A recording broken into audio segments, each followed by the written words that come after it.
For USCFootball.com, I'm Keely Eure here with Dan Weber. Instant analysis of USC's Tuesday practice ahead of the Arizona game at the Coliseum this weekend.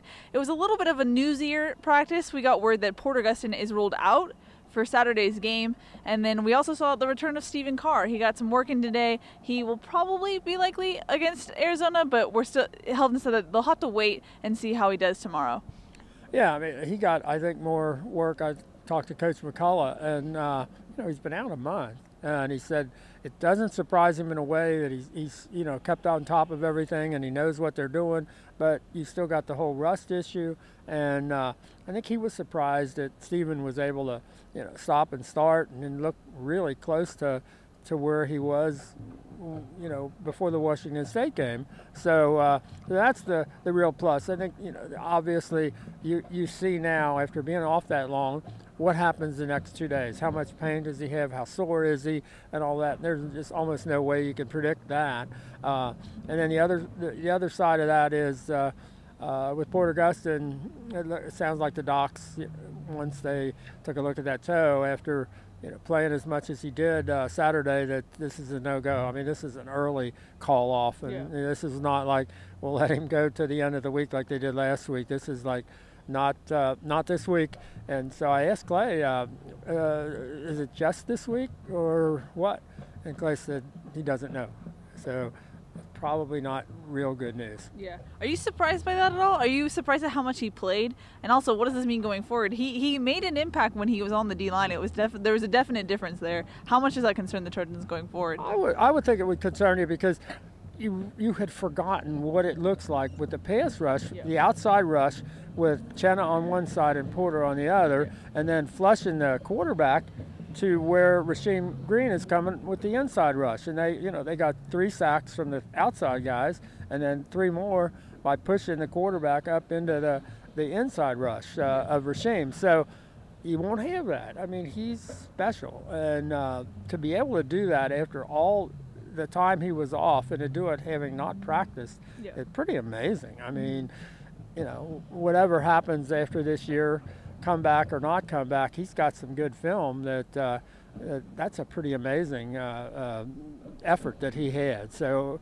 I mean, it's great to watch him do that and to not have him there. I mean, I think he really mattered, having Joshua too, who was back at it today and maybe not all the way full go, but got to do a lot today, and so it looked like he weathered the comeback game pretty well. So I would say more pluses than negatives, but it's a shame to know you're going to lose Porter this week. Yeah, especially because USC will be going up against Khalil Tate.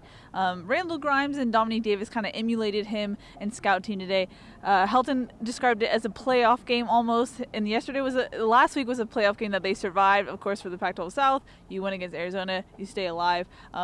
Even Sam Darnold said they're excited for this challenge and they welcome this challenge. He said, if I was someone watching the game, I'd be excited because it's going to be a good game. Yeah, Sam gave it a real big-time promotion. And that's how crazy college football is. If you would have predicted that the back-to-back games that would really matter for USC getting to the Pac-12 championship would be Arizona State and Arizona, people would have said, what? No, there's no way. Are you kidding me? And to have both of them. That both of those teams were within striking distance of first place, and both of them go ahead of USC. If either one of them wins, they go ahead of USC. Pretty amazing. So, just it's another day you got to show up and play, and Khalil Tate gives it. A Sarah kid who's gotten his chance. I mean, he's done something nobody else in the history of the Pac-12 has done. 4 straight weeks he's been the Pac-12 Offensive Player of the Week. It's never happened before. May never happen again. I guess USC has to hope that doesn't happen this week. But it's fun to have a kid getting to come back home, and a kid that all these players know and they all like one another, and there's a lot of good things going into this game that should be fun. Mm-hmm. Talking to USC's offense today, we got the sense that part of USC's defense against Khalil Tate is their offense. I mean, if USC can sustain long drives, they can help keep Khalil Tate off the field. And you got to talk to T. Martin today. It seemed like the offense was flowing today. Did you, or against Arizona State, what was the difference? Well, and today, I think he has a sense of this is who we are, this is what we do well, and we feel pretty confident in doing it. A lot of that, I think, has to do with, I just think T's come into his own as a play caller. I think it just seems like it has more his stamp on it. The earlier they get into tempo, for example, they feel comfortable doing that. He's getting really good play out of his wide receivers. So today was a day where almost every wide receiver made a big play or two or three. They're making the tough catches. That wasn't happening earlier on. You're getting Ronald Jones that just ran just unbelievably well. And T said, another thing that really changed how things went Saturday is the offensive line is playing really well. There's a Chris Brown play where he gets a block against the safety after blocking at the line of scrimmage on the Sam Darnold keep, which is spectacular. I mean, he holds the guy up and he won't let him, and then he runs him through an official, and it was just, and it's at least 18 yards down the field. But he said the young offensive linemen played well. Andrew Voorhees, Austin Jackson. So things are kind of going together on the offense, and they have a sense of we know what we're doing, we know what we want to do, and they can sustain drives because they're making the third down conversions, and it's just, you get a sense of they're much closer to where they want to be right now than they were just a couple of weeks ago. Mm-hmm. Why do you think the difference is? Just timing or coming into their own? What's the difference maker there?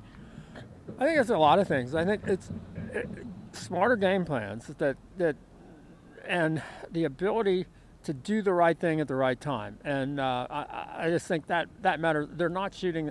There are a lot of different ways you can shoot yourself in the foot. Drop the ball, throw it away, do all those things. But having a game plan that kind of works against you at times or doesn't get you off to the start you need. What happened at Arizona State is they attacked with the pass fairly early. They backed off those secondary at Arizona State, and they got more running room, and then they attacked them. And Rojo just had one of those games where you realize how good he can be, and he just did all the things that they've been trying to make happen, and they made them all happen. And it was just probably every part of the game was as impressive as they've been. I mean, it was all the way through, from the game plan to the play calling to Sam to Rojo to the offensive line to the receivers. I mean, you name it.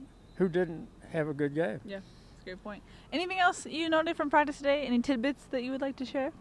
I thought they worked at it. They just kept grinding, and they kept making plays. And I mean, one after another, when you make a play, and every one of the receivers I thought made plays today, and both the 1-on-1, 7-on-7, the 11-on-11. I like it that they start now 11-on-11 at tempo, and I think that helps the defense as well as the offense. I mean, you got to get ready for that when you're playing Arizona. So I think they've done some smart things in practice. They probably don't do special teams as much. Yeah.